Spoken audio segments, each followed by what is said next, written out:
नमस्कार साथियों साथियों जनगणना 1 अप्रैल से शुरू हो जाएगी। सबसे बड़ी बात है दोस्तों, ट्रेनिंग पे ट्रेनिंग चलने लगी है। आपके पास मैसेज भी आ गया होगा कि आपको सुपरवाइजर बनाया गया है या फिर प्रगणक बनाया गया है।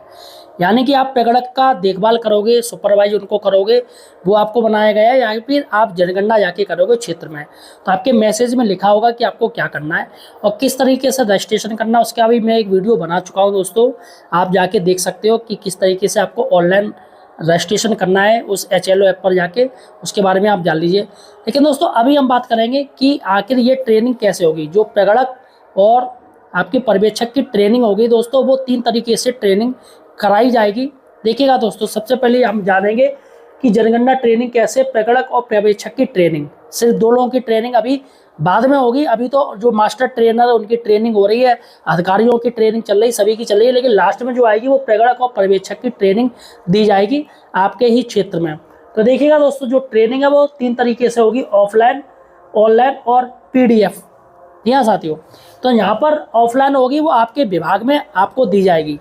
तो आपको विभाग में जब ट्रेनिंग होगी ऑफलाइन, आपको पता चल जाएगा दोस्तों, जैसे ही आप रजिस्ट्रेशन HLO ऐप पर होंगे, वैसे ही आपको अपडेट सारी आती रहेंगी। तो फर्स्ट प्रोसीजर यही है कि CMMS पोर्टल पर जाकर आपको लॉगिन करना पड़ेगा, अपनी एक ID बनानी पड़ेगी। तो यहाँ पर ऑफलाइन दोस्तों सबसे पहले आपकी ट्रेनिंग होगी, फिर दोस्तों होगी ऑनलाइन। ये आपके ग्रुप जो बनेगा, HLO का ग्रुप बनेगा, उस पर ऑनलाइन ट्रेनिंग डाली जाया करेगी। जैसे काफ़ी लोगों को दिक्कत होगी, सर ये क्या है वो क्या है, तो ऑनलाइन बताया जाएगा। और तीसरी है दोस्तों, जो चौथी है दोस्तों, वो है PDF ट्रेनिंग। तो यहाँ पर PDF दोस्तों, मैं आपको PDF ट्रेनिंग जो सबसे पहले जो आयोग की तरफ से, केंद्र सरकार की तरफ से, जनगणना की तरफ से PDF ट्रेनिंग भेज दी गई है। तो दोस्तों मैं आपको PDF ट्रेनिंग बता दे रहा हूँ और ये ट्रेनिंग आप कर लीजिए, ताकि अब जो ऑफलाइन ट्रेनिंग होगी तो उसकी नॉलेज आपको पहले से ही होगी PDF के माध्यम से, तो आपको दिक्कत नहीं होगी किसी भी चीज़ को समझने में। और फिर ऑनलाइन भी ट्रेनिंग होगी, उसमें भी आपको दिक्कत नहीं होगी किसी भी चीज़ को समझने में। तो सबसे पहले मैं आपको PDF ट्रेनिंग बताऊँगा किस तरीके से पर्यवेक्षक की और प्रगणक की ट्रेनिंग ली जाएगी, ये आप जान लीजिए। चलेगा दोस्तों, लेकिन उससे पहले सही और सटीक जानकारी के लिए आप हमारे चैनल एम्प्लॉयड हेल्पर को सब्सक्राइब जरूर कीजिएगा। देखिएगा दोस्तों, आपको जनगणना से रिलेटेड जो भी परेशानी या प्रॉब्लम है, सिर्फ हमारे चैनल पे उसको सॉर्ट आउट किया जाएगा, उसको सॉल्व किया जाएगा। तो आज चैनल को सब्सक्राइब जरूर कीजिएगा। और हम चलते हैं दोस्तों सीधे डैशबोर्ड पे, आपको बताते हैं कि ये PDF कैसे आपको जनगणना ट्रेनिंग करनी है। जनगणना 2027 का परिचय। और इस PDF में हम लोग देखेंगे कि प्रगणक और पर्यवेक्षक, जो इन्यूमरेटर होगा और जो सुपरवाइज़र होंगे, वो प्रशिक्षण विधि किस तरीके से प्राप्त करेंगे। देखिए, जो मास्टर ट्रेनर होंगे वो ट्रेन करते हैं किसको, वो ट्रेन करते हैं फील्ड ट्रेनर को, और फील्ड ट्रेनर ट्रेन करेंगे पर्यवेक्षक E&S को, इनोमरेटर एंड सुपरवाइज़र को। ठीक है ना, इतनी चीज़ आप समझ गए। अब देखिए, मास्टर ट्रेनर की जो ट्रेनिंग हुई है वो 17 फरवरी से लेकर के 20 फरवरी 2026 तक हुई थी, और हम लोगों की ट्रेनिंग समाप्त हो चुकी है 18 तारीख को, आज यानी। ठीक है, तो आगे चलते हैं। अब ये हो गया, आगे चलते हैं। ये सब जो उद्देश्य हैं वही कि आप जनगणना कैसे करेंगे, जनगणना की मुख्य विशेषताएं, मेथोडोलॉजी क्या होगी डेटा एक्यूरेसी के साथ, और प्रगणकों और पर्यवेक्षकों के वर्कफ्लो के बारे में ये समझाता है। स्लाइड जो इम्पोर्टेंट होगी उसको मैं रोक करके अच्छे से आपको समझा दूंगा, कंफर्म चीज़ बता रहा हूँ। इसमें कुछ ऐसी स्लाइड्स हैं, जो कुछ ऐसे पेजेस हैं जिनमें ज़्यादा समय गंवाना नहीं है, नहीं तो वीडियो बहुत लंबी हो जाएगी। ठीक है, तो ये देखिए, जनगणना 2027 में प्रगणकों और पर्यवेक्षकों का स्वागत है। हमें ये तो फिलहाल क्योंकि पहली PPT होती है तो उसमें स्वागत किया जाता है। अब समझ लीजिए, ये भी ज़्यादा, ये तो एक तरीके से इतिहास है। 16वीं जनगणना है, और स्वतंत्रता के बाद 8वीं जनगणना है। 1881 में शुरू हुआ था ये। फ़िलहाल हम एग्ज़ाम नहीं देने जा रहे हैं, हमको जनगणना करनी है। ठीक है, आगे चलते हैं। और इस PPT को अगर आपको चाहिए होगा तो आप कमेंट बॉक्स में जो है वो कमेंट करके बता देंगे, तो मैं वहाँ पर लिंक शेयर कर दूँगा। ठीक है, देखिए, ये जो जनगणना है वो डिजिटल जनगणना है, पेपर वर्क इसमें नहीं होगा। मोबाइल ऐप के द्वारा, जो HLO ऐप है HLO हाउस लिस्टिंग वाला जो ऐप है, उसी ऐप पर सारी चीज़ें होंगी, इसीलिए इसको डिजिटल जनगणना कहा जा रहा है। ठीक है, डिजिटल जनगणना से क्या क्या फ़ायदे हैं? बेहतर गुणवत्ता वाला डेटा मिलेगा, फास्ट प्रोसेसिंग होगी। फास्ट प्रोसेसिंग का मतलब होता है जल्दी जल्दी काम होगा, और क्या। नहीं तो पेपर पे आप लिखेंगे कि इनके घर में एक छत है, अब इसको लिखने में समय लगेगा। ऐप पे रहेगा तो सिर्फ क्लिक करना रहेगा, वर्कलोड कम रहेगा, रिड्यूस बर्डन हो जाएगा। ठीक है, और ये रियल टाइम मॉनिटरिंग, ये इम्पोर्टेंट है कि जैसे ही आप एप्लीकेशन पर कुछ भी फीडिंग करते हैं और उसको सिंक कर देते हैं, सिंक, वहाँ पर सिंक का एक ऑप्शन आता है ऐप में, तो अगर आप उसको सिंक कर देंगे तो सीधे वो सर्वर पर अपलोड हो जाएगी। आपके द्वारा जो जानकारी भरी गई है, जो ली गई है, वो सीधे सर्वर पर, MMS पोर्टल पर, CMMS पोर्टल पर अपडेट हो जाएगी तुरंत ही। इसी को रियल टाइम मॉनिटरिंग कहते हैं। मतलब तुरंत ही पता चल जाएगा कि आपने किस 1 2 3 परिवारों की एंट्री की हुई है। ठीक है, पर्यवेक्षक प्रगति की प्रभावी ढंग से निगरानी कर सकते हैं। ठीक है, चार्ज ऑफिसर और अन्य अधिकारी प्रगति की प्रभावी ढंग से निगरानी कर सकते हैं। जैसे डाटा फीडिंग तो कौन करेगा? प्रगणक ही करेगा। ठीक है, इन्यूमरेटर ही करेगा। और प्रगणक जब डाटा भरेगा, जैसे ही वो सिंक बटन दबाएगा, वैसे ही इन सभी अधिकारियों के पास, पर्यवेक्षक के पास और चार्ज ऑफिसर के पास, उसके द्वारा जो भरा गया डेटा है वो सिंक होकर के उसके पास पहुंच जाएगा। ठीक है, पर्यावरण के अनुकूल होगा, क्योंकि कागज़ इस्तेमाल नहीं होगा, तो कागज़ इस्तेमाल नहीं होगा तो पेड़ वगैरह कम कटेंगे भाई। भारत के भविष्य आपके हाथों में, ये भी कुछ ज़्यादा इम्पोर्टेंट स्लाइड नहीं है, आगे चलते हैं। ये देख लीजिए एक बार, जनगणना क्या है। जनगणना किसी भी देश की जनसांख्यिकी, आर्थिक और सामाजिक डेटा को संग्रह किया जाता है उस प्रत्येक घर के प्रत्येक व्यक्ति से। ठीक है, इसी को जनगणना कहा जाता है। आगे चलते हैं, इसको भी ज़्यादा कुछ इम्पोर्टेंट नहीं है, ये भी ज़्यादा इम्पोर्टेंट नहीं है। सेंसस के आप हीरो हैं, जो भी फ़िलहाल तो भाई हीरो हैं ही, क्योंकि जब आप इतना महान कार्य करने जा रहे हैं तो आप हीरो हैं, मान के चलिए आप हीरो हैं। फ़िलहाल कोई हीरोइन भी हो सकती है जब महिला काम करेगी, हीरो ही सिर्फ काम नहीं करते हैं। आपका मिशन क्या होगा? देखिए, जनसांख्यिकी करना यानी जनगणना करना, शहरी जनगणना करना, और उसके बाद आर्थिक गतिविधि। जैसे आप जनगणना करेंगे तो जनगणना के दौरान इसकी भी जानकारी ली जाएगी। जैसे उसमें पूछा जाता है कि आपके पास कार है, मोटरसाइकिल है, मोबाइल है, काफ़ी चीज़ें हैं, तो इससे आर्थिक जानकारी का पता चल सकता है। साक्षरता और शिक्षा भी।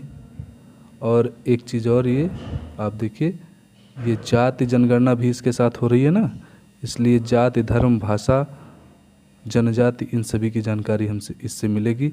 आवास और घरेलू सुविधाओं के बारे में इससे जानकारी मिलेगी कि किसके पास आवास है, किसके पास खुद का आवास है, किसके पास सरकार का दिया हुआ आवास है, सरकारी जो घरेलू सुविधाएं हैं वो किस किस के पास हैं, ये सारी चीज़ें इससे पता चलती है। अब यहाँ से मेन स्टार्ट होता है हमारा प्रथम चरण में क्या करना रहेगा। प्रथम चरण में सबको पता है मकान सूचीकरण होगा, मकान सूचीकरण और मकानों की गणना, हाउस लिस्टिंग होगी। और उसमें जो पहली बात तो ये कि आप समझिए कि ये जो स्वगणना का है ये बहुत इम्पोर्टेंट है। इसकी डेट, स्वगणना का मतलब हो गया कि जो भारत का प्रत्येक नागरिक अपने स्वगणना करेगा। एक एप्लीकेशन आएगी SC की, और वो 7 मई से 21 मई तक वो उसमें भारत के जो नागरिक हैं वो अपनी स्वगणना कर सकते हैं। तो वो जनगणना करेंगे, उसके बाद उसमें जो डेटा होगा वो स्टोर हो जाएगा। उस जो भी स्वगणना करेगा उसकी एक ID जनरेट होगी। तब इससे किसका काम आसान होगा? इससे प्रगणक का काम आसान हो जाएगा। ठीक है, प्रगणक का काम कैसे आसान होगा? जैसे किसी घर के पास वो गया जनगणना करने, वो पूछेगा कि क्या आपने स्वगणना किया हुआ है। अगर वो कहता है हाँ, तो उससे आप मोबाइल मांगेंगे, उसकी मोबाइल से उसकी स्वगणना की ID अपने मोबाइल में डालेंगे, सारा डाटा उसका आपके तुरंत चलाएगा, आपको भरना नहीं पड़ेगा। लेकिन वेरीफाई फिर भी आपको करना है, सत्यापन उसका फिर भी करना है आपको वहाँ पर कि आप उसने सत्यापन का मतलब जो उसने डेटा भरा हुआ है वो सही है या नहीं सही है, इसको तो आपको भरना ही है, इसको आपको चेक करना पड़ेगा। आगे चलते हैं। फील्ड कार्य कब से शुरू होगा? फील्ड कार्य 22 मई से 20 जून तक चलेगा, 1 महीने का काम है ये, ठीक है। और इसमें हम क्या क्या देखेंगे? देखिए, ये जितने भी सवाल हैं, भवनों की जानकारी, जनगणना मकानों की जानकारी, परिवार की संख्या कितनी है, आवास की स्थिति क्या है, सुविधाएं क्या है, संपत्ति क्या है, पीने का पानी का क्या है, स्रोत क्या है, शौचालय की सुलभता है कि नहीं है, ये क्वेश्चन नंबर 1 से लेकर के 9 तक के जो सवाल होंगे ये सब इसी में पूछे जाएंगे। आपको पता है कि 33 सवाल टोटल उस एप्लीकेशन में भरने होंगे, 33 सवालों के जवाब प्रगणक को, ठीक है।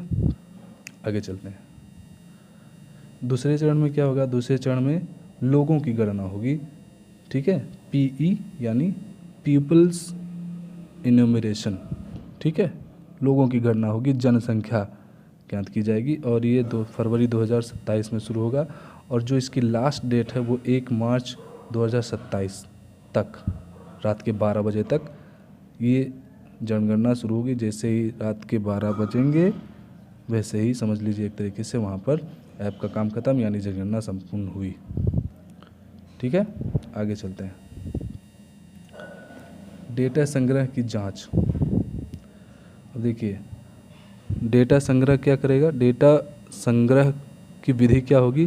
प्रगणक घर घर जा कर के जो है वो डेटा को कलेक्ट करेगा। घर बैठकर कोई काम नहीं होगा इसका मतलब। अब ये जो प्रगणक अपने मोबाइल फ़ोन का स्वयं इस्तेमाल करेगा। BYOD bring your own device. अपने पास अपना मोबाइल ही लेकर आना है, सरकार मोबाइल नहीं देगी। आप सोचे कि टैबलेट मिलेगा हम उस पर काम करेंगे, नहीं होगा। आपको अपने मोबाइल से अपने डेटा से काम करना है, अपने नेट पैक से काम करना है, ठीक है। और एक चीज़ और, जिस मोबाइल का इस्तेमाल आप जनगणना करने में कर रहे हैं उस मोबाइल को दोबारा चेंज नहीं कर सकते हैं।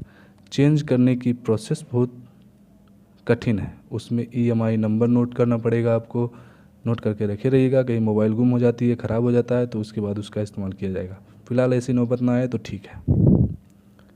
आगे चलते हैं। मल्टी लेयर्स, अच्छा ये पॉइंट छूट गया, ये भी इम्पोर्टेंट था। उत्तरदाताओं द्वारा स्वगणना यानी ऐसी वेब पोर्टल के माध्यम से प्रगणक घर घर जाकर सत्यापन करेगा। जैसे किसी ने स्वगणना किया हुआ है तो स्वगणना भले ही किया हुआ है तब भी उसका हम सत्यापन करेंगे।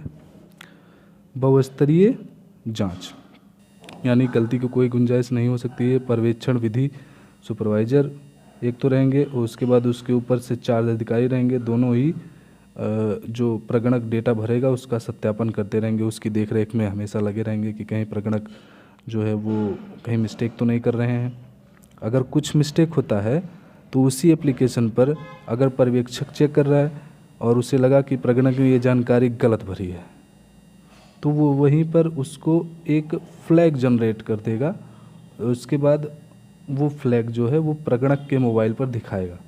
तो फिर से प्रगणक जो क्या करेगा कि अपने मोबाइल से चेक करेगा कि देखेगा कि मैंने सही में गलत भरा है, तो उस फ्लैग को हटाने के लिए फिर से उसको रीचेक करेगा। आगे चलते हैं। जनगणना 2027 में स्वगणना का विकल्प दिया गया। इसके पहले कोई भी जनगणना नहीं थी जो खुद ही अपने आप जनगणना करके अपने डेटा को किसी दूसरे को दे सकें, ठीक है। लाभ इसका ये है कि शहरी क्षेत्रों में जो है वो सिर्फ स्वगणना की ID मांग ली जाएगी और उससे काम हो जाएगा प्रगणक का। आगे चलते हैं। एक सफल मिशन की तैयारी क्या क्या लेकर जाना पड़ेगा भाई? फ़ोन, स्मार्टफोन और योर एप्लीकेशन और तुम्हारी सिक्योरिटी जो है वो लगेगी। अब जो फ़ोन होगा ना वो एंड्रॉयड वर्जन 11.10 से अधिक का होना चाहिए और उसकी जो रैम होनी चाहिए वो 4 GB होनी चाहिए, ठीक है। और इस एप्लीकेशन को गूगल प्ले स्टोर से डाउनलोड किया जा सकता है। पहले ही लॉगिन करने के बाद तुरंत पासवर्ड बदलना पड़ेगा सिक्योरिटी रीजन्स के लिए, ठीक है। ये जो फ़ोन आप इस्तेमाल करेंगे जनगणना करते हुए उसका 11.0 का एंड्रॉयड वर्जन से अधिक होना चाहिए, 4 GB रैम होना चाहिए। गूगल प्ले से ऐप्स इंस्टॉल करना है। ऐप इंस्टॉल करने के बाद जैसे ही आप अपने लॉगिन आईडी से लॉगिन करेंगे उसके बाद पासवर्ड चेंज कर देंगे, ताकि ये सिक्योरिटी रीजन्स के लिए है। ये जो इम्पोर्टेंट चीज़ है ये मैं आपको बता दे रहा हूँ। प्रगणक और पर्यवेक्षक की कार्य प्रक्रिया, पहला पॉइंट देखेंगे इसमें, तो इसमें लिखा हुआ है प्रशिक्षण की तैयारी। आपको फील्ड तैनाती से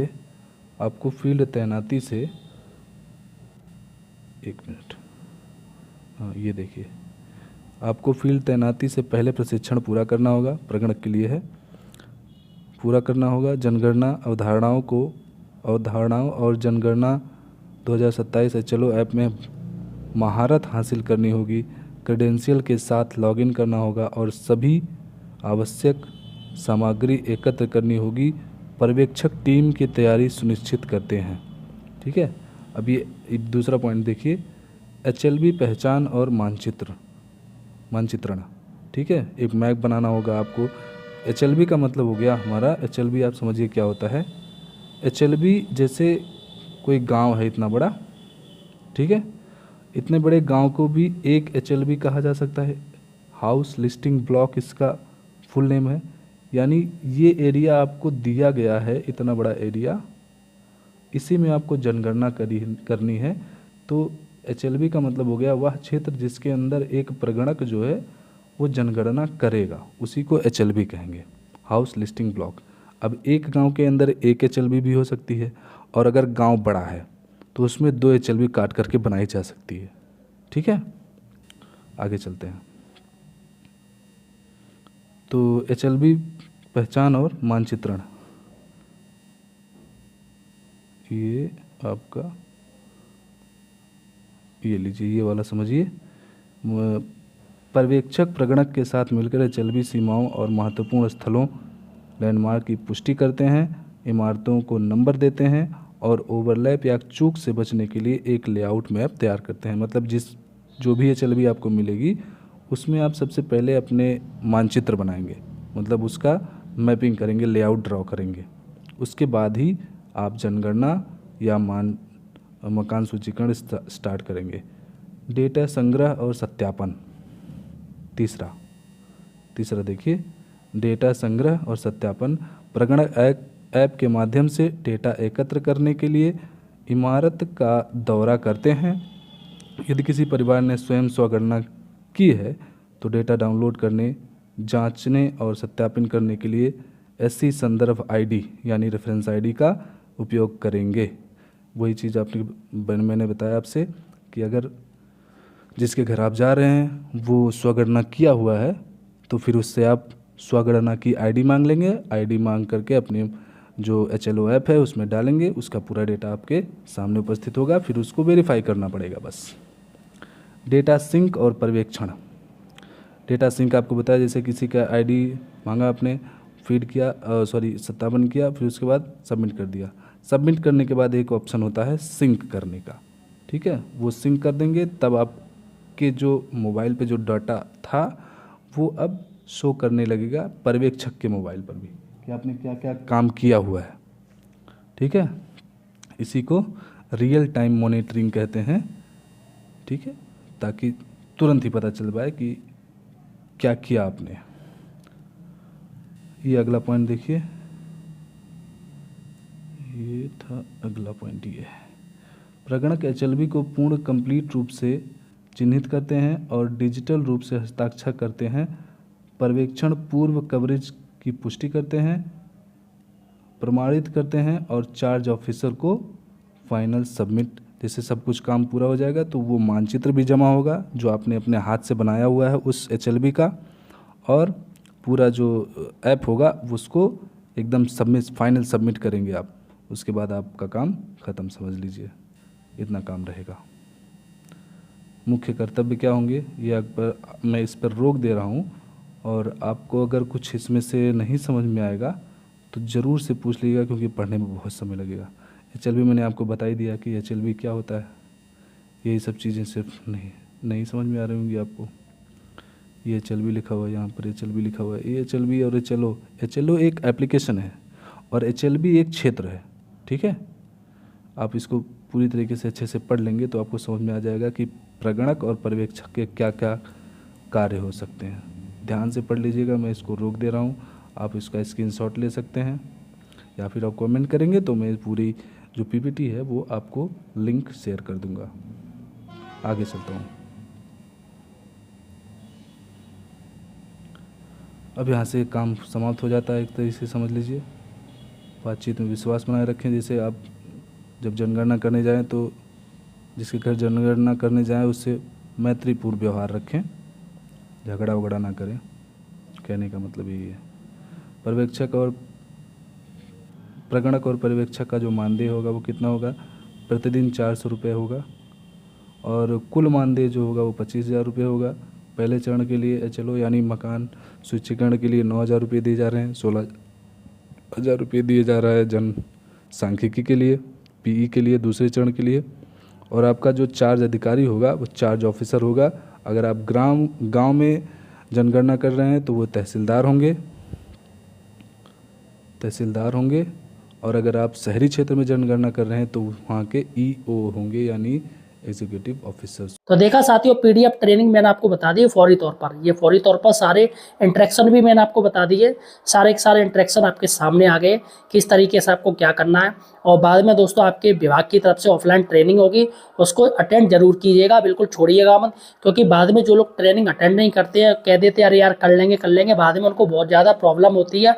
और जनगणना जैसा महत्वपूर्ण कार्य है दोस्तों, उसको अच्छे से करना है, ऊधमबाजी नहीं करनी है, मतलब कुछ भी मिस्टेक नहीं हो रहा है उसमें। क्योंकि सारा का सारा डाटा है दोस्तों वो सर्वर पर फीड होता जाएगा, फॉरेन डाटा सिंक होता जाएगा। फॉरेन डाटा आपको सिंक करना पड़ेगा, सरकार के पास फॉरेन आंकड़े पहुंचते जाएंगे। और जनगणना को मैटर को लेकर दोस्तों काफ़ी सेंसिटिव मैटर है। और वैसे भी आप देख रही रहे जनगणना को दोस्तों किस तरीके से विपक्ष उठा भी रहा है। तो फिलहाल साथियों, आप मुझे किस राज्य से देख रहे हैं ये मुझे कमेंट सेक्शन में बताइएगा। धन्यवाद।